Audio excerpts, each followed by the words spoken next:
I'm not sorry for something I didn't do, and I am not sorry for the things I did do. Mr. O'Neal, All right. Listen, stop right, stop, All right. listen to me. I'm not You're not gonna raise your voice again. I'm You're not going to raise my your voice again. I'm not.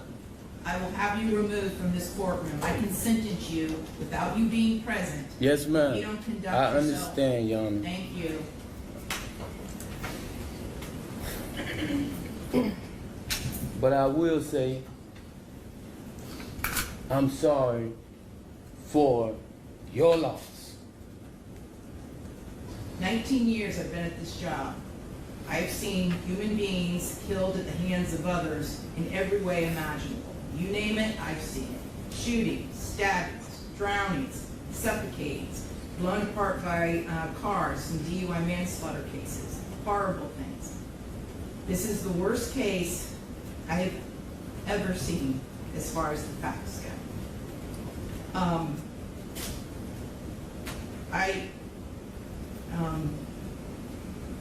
When the person from fire department, when he testified, and when he said that he retrieved the body of Ronnie O'Neal from the home, and all he could do was sob.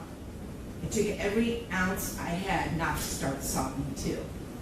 Because there is no way any person with any feeling could have witnessed or seen the photos of what occurred that night and not be haunted for the rest of your life.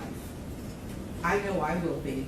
For the rest of my life, I'll be haunted by what I saw as far as the evidence and just the abject cruelty of it all.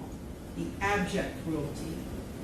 And I was aware, because I reviewed a lot of the discovery ahead of time, as you well know, did a lot of in-camera inspection of a lot of documents.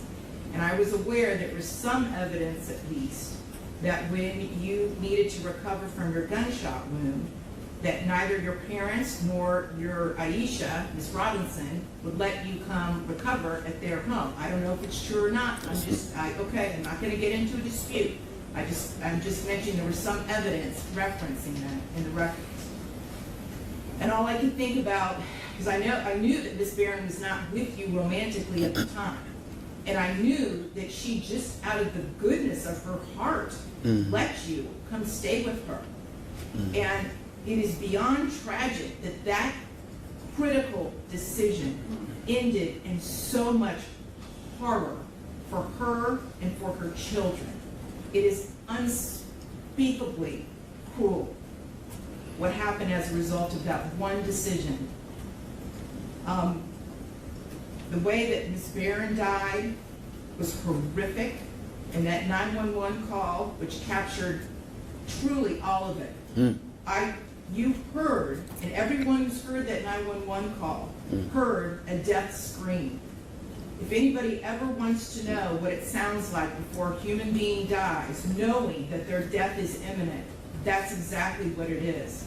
That was a death scream.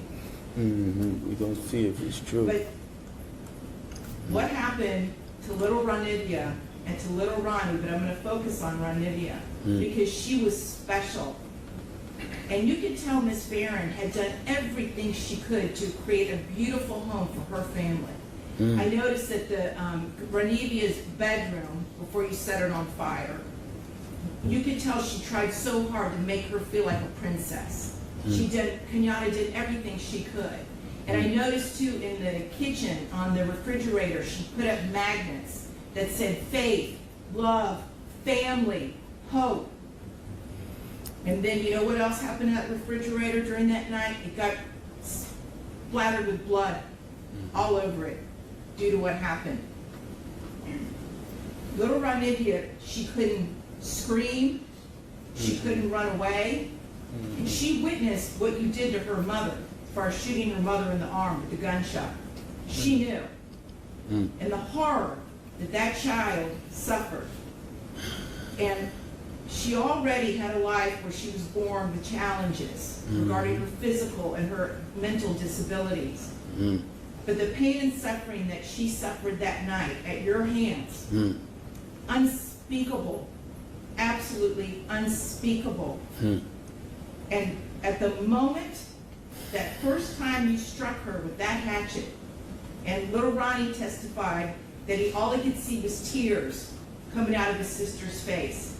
At that moment, that child knew, she was being betrayed in the cruelest, most tragic and sorrowful way that a child could ever be betrayed. She was being betrayed by her parent, the one person that should be there to protect their children and love them and keep them from harm. And that was the last thing that child felt before she passed on from this earth, was your utter, cruel betrayal to her.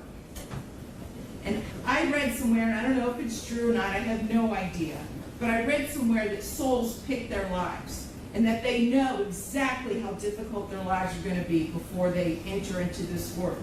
And I don't know if that's true or not, but if